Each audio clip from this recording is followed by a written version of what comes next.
Welcome to Persona Life, the place where English learning meets psychology, self-growth, and meaningful stories. You cry at commercials, at songs, at things other people don't even notice. And somewhere along the way, someone told you that meant you were weak, too sensitive, too much. But here's what nobody told you. The part of your brain responsible for that weakness is the same part neuroscientists link to higher intelligence, deeper empathy, and stronger emotional processing than the average person walking past you on the street. You're not broken. You're wired differently. And once you understand how differently, you'll never apologize for a tear again. I've spent the last few months digging through actual neuroscience studies on highly sensitive people. fMRI scans, brain anatomy research, the biology of tears themselves. What I found flips the entire script on what crying actually means. In the next few minutes, I'm going to show you exactly what's happening inside your skull when your eyes well up, why only 15 to 20% of humans can do what you do, and why the trait you've been hiding might be the most valuable one you have. Let's start with something most people who cry easily have never heard a name for. Point 1. You're likely an HSP and you didn't know there was a word for it. There's a term in psychology called the highly sensitive person, HSP for short. It's not a disorder. It's not a disease. It's a personality trait identified by psychologist Dr. Aaron Aron, and research suggests 15 to 20% of the population has it. That's roughly 1 in 5 people, which means it's rare enough to feel isolating, but common enough that you're definitely not alone. HSPs process sensory and emotional information more deeply than other people. Loud restaurants exhaust you. A friend's bad mood seeps into your body. You notice the tone shift in someone's voice before they even know they're upset. You replay conversations for hours. If you've ever wondered why everyone else seems to brush things off while you're still feeling them 3 days later, this is why. This isn't fragility, it's bandwidth. Your nervous system is taking in more data, processing it deeper, and feeling it longer. Most people get the surface. You get the whole picture. But labeling it is one thing. What I'm about to show you next is the actual physical proof happening inside your brain right now. Point 2. Your brain is literally built different. This is where it gets wild. Neuroscientists have run brain scans on people who cry easily and emotionally sensitive individuals, and they found something striking. Specific brain regions light up significantly more than in the general population. 2 regions in particular: the insula, which handles self-awareness and emotional perception, and the mirror neuron system, which is literally what allows you to feel what other people feel. When you watch someone get hurt and you wince, mirror neurons. When you hear a stranger's story and your chest tightens, insula. In sensitive people, these regions don't just activate, they overactivate. Think about what this means. The thing society calls too emotional is actually a measurable difference in brain anatomy. You're not choosing to feel more, your hardware is just better at it. And that hardware has a side effect most sensitive people experience but can't explain. And it's why you're so wiped out after social events. Point 3. Empathic resonance. Why you feel other people's emotions in your body. There's a phenomenon called empathic resonance. It's when you don't just understand what someone is feeling, you actually feel it in your own body. Their anxiety becomes a knot in your stomach. Their sadness sits in your chest. This is why you can walk into a room and instantly know something's off.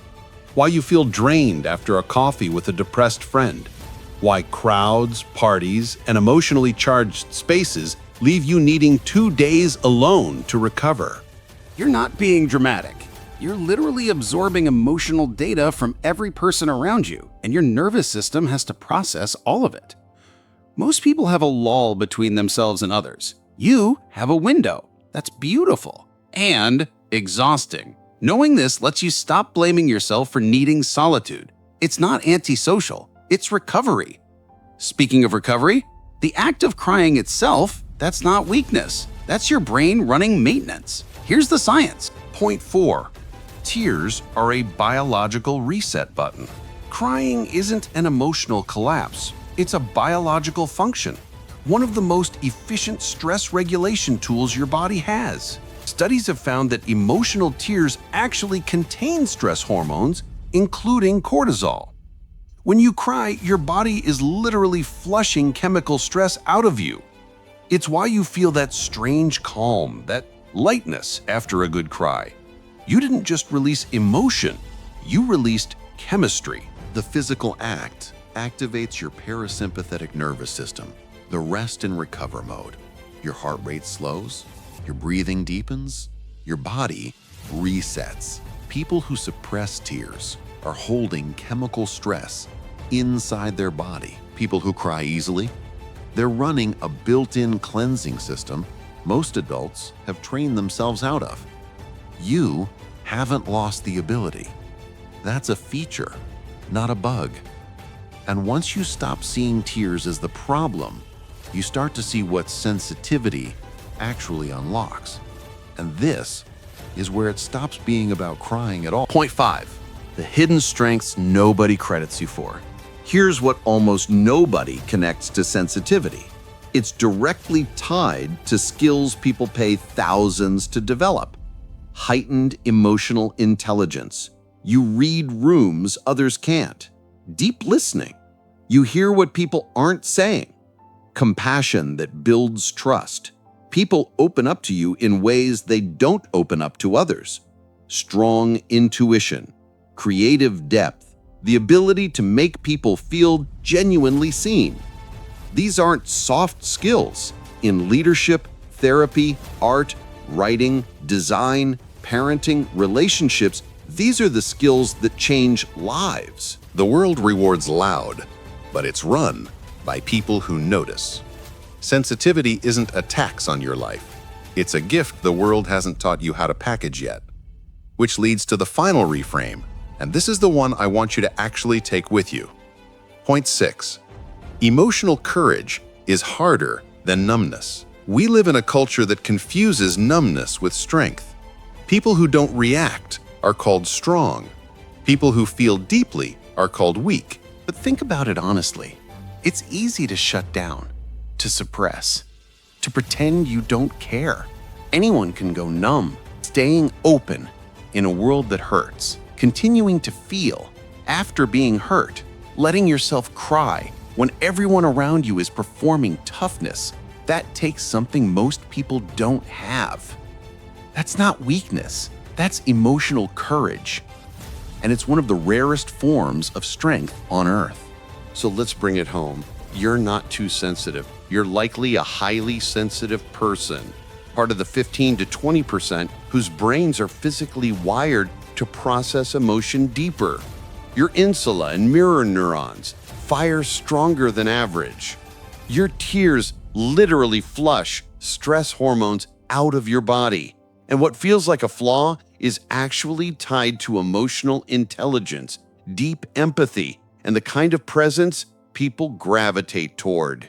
The next time someone calls you too emotional, remember, they're describing a neurological trait linked to higher empathy and self-awareness. That's not an insult. That's a diagnosis they don't understand. You don't need to toughen up. You need to stop apologizing for the one thing that makes you rare. Feel everything. The world has enough numb people.